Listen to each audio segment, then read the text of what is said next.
জুলাই জাতীয় সনদ বাস্তবায়নের স্বার্থে আমাদের স্বাক্ষর করা প্রয়োজন। আমরা সেই উদ্দেশ্যে স্বাক্ষর করেছি। আসসালামু আলাইকুম প্রিয় সাংবাদিক ভাই বোনেরা এবং প্রিয় দেশবাসী, যেরকমটা আমাদের সদস্য সচিব বললেন যে আজকে অন্তর্বর্তী সরকারের শেষ দিন। আমরা সরকারের আহ্বানে, সরকারের আমন্ত্রণে আমরা যমুনাতে এসেছিলাম। জুলাই জাতীয় সনদ যে সংস্কারের যে ঐক্যমতের দলিল, সেটাতে জাতীয় নাগরিক পার্টির পক্ষ থেকে স্বাক্ষর সম্পন্ন করার জন্য। আপনারা ইতিমধ্যে জানেন যে এই জুলাই জাতীয় সনদ বা এই সংস্কারের দাবি আমাদের একদম জুলাই গণ অভ্যুত্থান থেকেই ছিল। আমরা যে নতুন বন্দোবস্তের কথা বলেছি, রাষ্ট্র সংস্কারের কথা বলেছি, পরবর্তীতে সংস্কার কমিশনের উদ্যোগে এই সব কিছুই সেই সময় বৈষম্য বিরোধী ছাত্র আন্দোলন এবং পরবর্তীতে জাতীয় নাগরিক কমিটি হয়ে জাতীয় নাগরিক পার্টি আমরা সংস্কারের পক্ষে সবচেয়ে দৃঢ় অবস্থান নিয়েছিলাম। কিন্তু জুলাই জাতীয় সনদ যেদিন স্বাক্ষরিত হয়েছিল, জাতীয় নাগরিক পার্টি এনসিপি সেদিন সে স্বাক্ষর অনুষ্ঠানে আসেনি এবং স্বাক্ষর করে নাই। কারণ আমরা তখন বলেছিলাম যে এই জুলাই জাতীয় সনদের যে আইনি ভিত্তি, সেই আইনি ভিত্তি নিরূপণ না হলে, আইনি ভিত্তি নিশ্চিত না হলে আমরা আসলে এই ডকুমেন্টে সাইন করার কোনো মানে থাকবে না। এবং এই ডকুমেন্টে যে নোট অফ ডিসেন্ট রয়েছে, আমরা মনে করি নোট অফ ডিসেন্ট কোনো সিদ্ধান্তের অংশ হতে পারে না। ফলে নোট অফ ডিসেন্ট নিয়েও স্পষ্ট বক্তব্য থাকা প্রয়োজন। সেই প্রেক্ষিতে আমরা কিন্তু সাইন করি নেই এবং এর পরবর্তীতেই আমাদের দাবির প্রেক্ষিতে জুলাই জাতীয় সনদ আদেশ, সেই আদেশ দেওয়া হয়। যে আদেশের ভিত্তিতে এবারের যে ত্রয়োদশ নির্বাচন এবং গণভোট, সেই গণভোট অনুষ্ঠিত হয়েছে। গণভোটে জনগণের রায় সংস্কারের পক্ষে এসেছে, হ্যাঁ পক্ষে এসেছে। এখন আমাদের আগামীকাল থেকে যে দায়িত্বটা, সেটা হচ্ছে এই রায় অনুযায়ী, গণভোটের হ্যাঁ অনুযায়ী এই রায় হচ্ছে বাস্তবায়ন করা।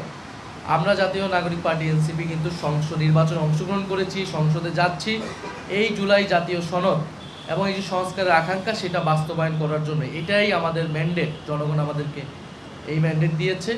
ফলে সেটার জন্য আমরা মনে করছি যে আগামীকাল শপথের আগে এবং এই অন্তর্বর্তী সরকারের শেষ সময়ে এসে এই দলিলের সম্পূর্ণতার লক্ষ্যে জুলাই জাতীয় সনদ বাস্তবায়নের স্বার্থে আমাদের স্বাক্ষর করা প্রয়োজন। আমরা সেই উদ্দেশ্যে স্বাক্ষর করেছি এবং স্বাক্ষরে আমাদের যেটা কমেন্ট আমরা রেখেছি যে আমরা কোনো নোট অফ ডিসেন্ট এটা ব্যতিরকে আমরা স্বাক্ষর করেছি এবং গণভোটের গণরায় পূর্ণাঙ্গ বাস্তবায়ন হবে এই সাপেক্ষে। ফলে এটি আমাদের আজকে আমাদের স্বাক্ষরের মধ্য দিয়ে জুলাই জাতীয় সনদ এর সম্পূর্ণতা পেল এবং আমাদের আগামীকাল থেকে এটার কাজ হচ্ছে যে সংস্কার সভা হবে, সংস্কার পরিষদ হবে, সেই সংস্কার পরিষদে এইটা জুলাই জাতীয় সনদ এবং গণভোটের যে আদেশ, সেই আদেশ অনুযায়ী সংস্কারগুলোকে বাস্তবায়ন করা। তো আমরা আগামীকাল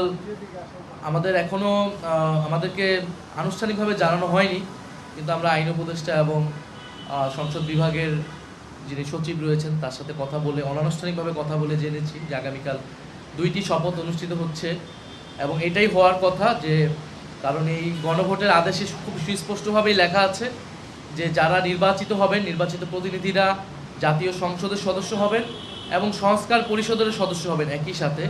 ফলে একই সাথে আগামীকাল 2টা শপথ হবে। প্রথম শপথ সাংসদ হিসেবে সদস্য নেবেন যারা জিতে এসেছেন এবং সেই একই ব্যক্তিগণ সংস্কার পরিষদের সদস্য হিসেবেও শপথ নেবেন। একই সাথে পরপর 2টি শপথ হবে, এরকমটাই আমরা জানি। গণভোটের আমাদের আদেশেও সেটাই লেখা আছে এবং এই শপথ কে পড়াবেন এটা নিয়েও কোনো সন্দেহের অবকাশ নেই। কারণ গণভোটের যে আদেশ আছে সেটার 8 নং ধারাতে খুবই সুস্পষ্টভাবে বলা আছে যিনি সংসদ সদস্যদের শপথ পড়াবেন সেই একই ব্যক্তি সংস্কার পরিষদের সদস্য হিসেবে তাদেরকে শপথ পড়াবেন। ফলে প্রধান নির্বাচন কমিশনার যদি আমরা যতটুকু শুনেছি শপথ পড়াবেন এমপিদেরকে, তিনি সংস্কার পরিষদের সদস্য হিসেবে সকলকে শপথ পড়াবেন। এই শপথের মধ্য দিয়ে আগামীকাল শুধু জাতীয় সংসদ নয়, বরং সংস্কার পরিষদ গঠিত হবে। যে সংস্কার পরিষদ নির্ধারিত সময়ের মধ্যে আমাদের যে গণভোট, যেহেতু হ্যাঁর পক্ষে রায় এসেছে, সেই হ্যাঁর পক্ষে গণভোটের যে আদেশের বা গণভোটের যে প্রশ্নগুলো ছিল, সেই সংস্কারগুলো আমরা দ্রুত সময়ের মধ্যে বাস্তবায়ন করতে পারবো বলে আশা রাখছি। আমরা অন্তর্বর্তী সরকারকেও ধন্যবাদ জানাই। আমরা এই পুরো সময়টাতে অন্তর্বর্তী সরকার গণ অভ্যুত্থান পরবর্তী দায়িত্ব নেওয়া এবং নানান সমালোচনা সীমাবদ্ধতার সত্ত্বেও সংস্কার বিচার এবং একটা নির্বাচনের মাধ্যমে একটা শান্তিপূর্ণ ক্ষমতা হস্তান্তর আমরা হয়তো আগামীকাল দেখতে পারবো। সেটার জন্য ডক্টর মোহাম্মদ ইউনূস এবং এই অন্তর্বর্তী সরকারকে আমরা ধন্যবাদ জানিয়েছি। যদি আপনাদের কোনো প্রশ্ন না থাকে আমরা উঠতে পারি। আপনাদের দল থেকে আসিফ মাহমুদ সচিবরা বলেছিলেন যে যদি ভারতের প্রধানমন্ত্রী আসেন তাহলে আপনারা শপথ অনুষ্ঠানে যাবেন কিনা সেটা ভেবে দেখবেন। এখন ভারতের প্রধানমন্ত্রীর ব্যাপারে আপনারা কি সিদ্ধান্ত নিয়েছেন বা তিনি আসছেন কিনা? তিনি আসছেন কিনা এই ব্যাপারে আমরা এখনো জানি না, ফলে এই ব্যাপারে আমাদের এখন কোনো কমেন্ট নেই।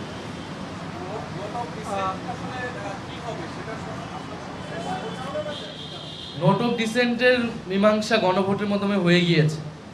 গণভোটের আদেশ এবং গণভোটের যে প্রশ্নগুলা সেখানে কিন্তু পরিষ্কারভাবে আছে কোন সংস্কারগুলো দলগুলো তার ইশতেহার অনুযায়ী করবে, কোন সংস্কারগুলো সবাই ঐক্যমত হয়েছে সেটা অটোমেটিক হয়ে যাবে। আবার কিছু সংস্কার বাধ্যতামূলক, জনগণের রায়ের উপর এটা নির্ধারণ করছে, যেমন উচ্চকক্ষ ভোটের অনুপাতে হবে, নির্বাচন কমিশনার সবাই মিলে যে নিয়োগ করবে, এই বিষয়গুলো। ফলে গণভোটের যে প্রশ্ন এর মধ্য দিয়ে আসলে নোট অফ ডিসেন্টের পুরো বিষয়টাই মীমাংসিত হয়ে গিয়েছে।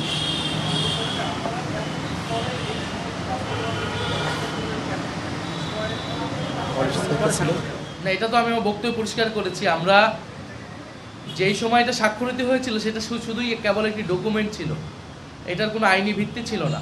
আমরা তো পরিষ্কার বলেছি আমরা একটা আইনি ভিত্তি চাই। ফলে এরপরে যখন আইনি ভিত্তি দেওয়া হলো গণভোট আদেশের মাধ্যমে, জুলাই জাতীয় সনদ আদেশের মাধ্যমে, সেই আদেশ এটার আইনি ভিত্তি দিয়েছে এবং এর পরবর্তীতে গণভোট হয়েছে, গণরায় প্রতিফলিত হয়েছে। এখন আমরা মনে করছি যে এটা তো যেহেতু এটার একটা আইনি ভিত্তি পেয়ে গণরায়ও চলে এসেছে, আমরা যেই উদ্দেশ্যে এই জুলাই জাতীয় সনদ করতে চেয়েছিলাম সেটা সফল হয়েছে। এখন এটা আমাদের বাস্তবায়ন প্রয়োজন এবং বাস্তবায়নের ক্ষেত্রে যাতে কোনো ধরনের দ্বিধা না থাকে যে একটা পার্টি কেন সাইন করে না, সেটা যাতে না হয়, এই বাস্তবায়নের স্বার্থে আমরা স্বাক্ষরটি করছি। এবং স্বাক্ষরটা বেসিক্যালি কিন্তু আজকের স্বাক্ষরটাও আনুষ্ঠানিকতা। আমরা তো গণভোটের পক্ষে, হ্যাঁ পক্ষে আমরা প্রচারণা করেছি, পক্ষে অবস্থান নিয়েছি। আমরা স্বাক্ষর না করলেও হয়তো কিছু হতো না, কিন্তু স্বাক্ষরটা আমরা করলাম যেহেতু একটা আনুষ্ঠানিকতা। এই অন্তর্বর্তী সরকার, ঐকমত্য কমিশন, তাদের ঐকান্তিক প্রচেষ্টা এটা হয়েছে, এই পুরো বিষয়টাকে একটা সম্পূর্ণতা দেওয়ার লক্ষ্যে আমরা স্বাক্ষর করেছি।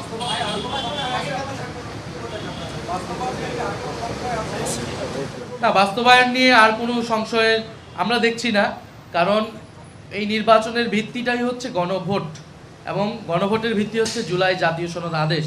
এই আদেশ ছাড়া এই নির্বাচন সম্ভব হতো না এই সময়ে, এই সরকারের অধীনে। ফলে যদি আমরা নেক্সট পার্লামেন্টকে কার্যকর করতে চাই, নেক্সট গভর্নমেন্টকে কার্যকর করতে চাই, তার বৈধতা হচ্ছে এই গণভোট এবং আদেশ।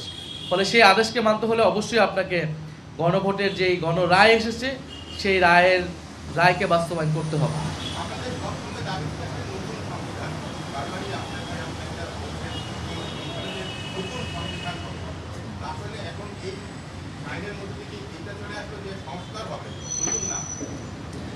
না, আমরা তো নতুন সংবিধানের জন্য গণপরিষদ হওয়ার প্রয়োজন ছিল।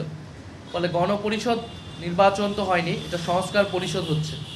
ফলে গণপরিষদের জায়গা থেকে কিন্তু সংস্কার পরিষদে যখন এসেছে তখন তো আমরা এটাকে মেনে নিয়েছি।